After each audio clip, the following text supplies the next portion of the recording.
Les États-Unis et la Russie se retirent d'un traité de désarmement signé en 1987. Une mauvaise nouvelle pour la paix, c'est le fait du jour du 64 minutes.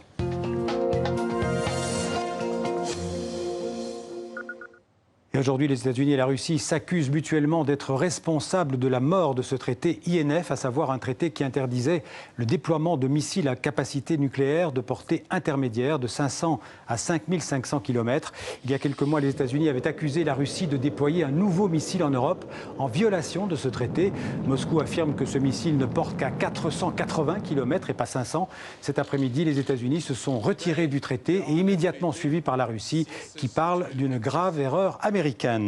Pour en savoir plus, nous avons par Skype avec nous le général Dominique Trinquant, spécialiste des relations internationales, ancien chef de la mission militaire auprès de l'ONU et ancien conseiller défense d'Emmanuel Macron pendant la campagne électorale. Général Trinquant, merci d'être avec nous. Alors, la fin de ce traité sur les missiles intermédiaires, on peut le dire, c'est la relance de la course aux armements entre les États-Unis et la Russie? Oui, je crois surtout que c'est la fin d'une période. Il faut se souvenir que ce traité avait été signé en 1987 et avait mis fin à la crise de ce qu'on appelait les euromissiles. Donc en fait, la crise concernait essentiellement l'Europe avec la confrontation entre la Russie et la Chine. Aujourd'hui, nous changeons de dimension. Nous savons que ce qui est désigné comme l'ennemi principal pour les États-Unis, c'est la Chine. Or, la Chine ne fait pas partie de ce traité. Et donc, la fin de ce traité met fin bien sûr à cette confrontation, ou plutôt à cet accord entre la Russie et la Chine, mais surtout permet aux États-Unis de pouvoir s'équiper pour contrer la menace chinoise qui n'était pas incluse dans ce traité. Malgré tout, ça veut dire que la Russie et les États-Unis risquent de déployer de nouveaux missiles à capacité nucléaire sur le territoire européen? Alors, l'OTAN, donc M. Stoltenberg, a déclaré que l'OTAN ne déploierait pas de nouveaux missiles terrestres intermédiaires en Europe, donc il l'a fait probablement avec l'accord des États-Unis. Donc ça montre bien que le sujet pour les États-Unis n'est pas l'Europe, mais plutôt la Chine.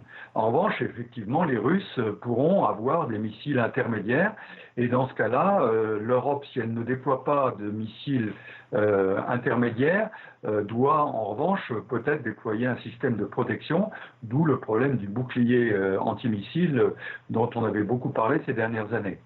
On peut dire que c'est un signe de plus de la, comment dirais-je, du désengagement des États-Unis sur le sol européen? Oui, très clairement. Les États-Unis marquent par là que l'Europe les intéresse beaucoup moins, que la menace qui les intéresse, ils vont tester d'ailleurs dès le mois d'août un missile de portée intermédiaire qui leur permettra à partir des îles du Pacifique, en particulier à partir des alliés du Japon par exemple, d'avoir des missiles qui se déploient face à la Chine. Donc ça montre bien qu'ils s'intéressent beaucoup moins à l'Europe. D'ailleurs, c'est intéressant de voir que dans ce traité, on ne parle que de la Russie et des États-Unis. Or, c'est l'Europe le premier intéressé par ce sujet. Et la crise qu'il pourrait y avoir, c'est une rupture de consensus entre les Européens. Et les États-Unis, eux, se concentrent sur la menace en Asie. Il y a un autre traité, ce sera ma dernière question, un traité START sur les arsenaux à longue portée qui arrive à échéance en 2021.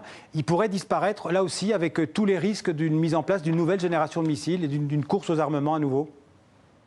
Oui, effectivement, c'est le dernier traité qui reste en œuvre et qui, s'il était mis à fin à ce traité en 2021, permettrait de relancer la course à l'armement nucléaire qui, Dieu soit loué, s'était arrêtée depuis de nombreuses années. Oui. Merci beaucoup, Général Trinquant, pour ces précisions, donc avec nous en direct. Merci beaucoup.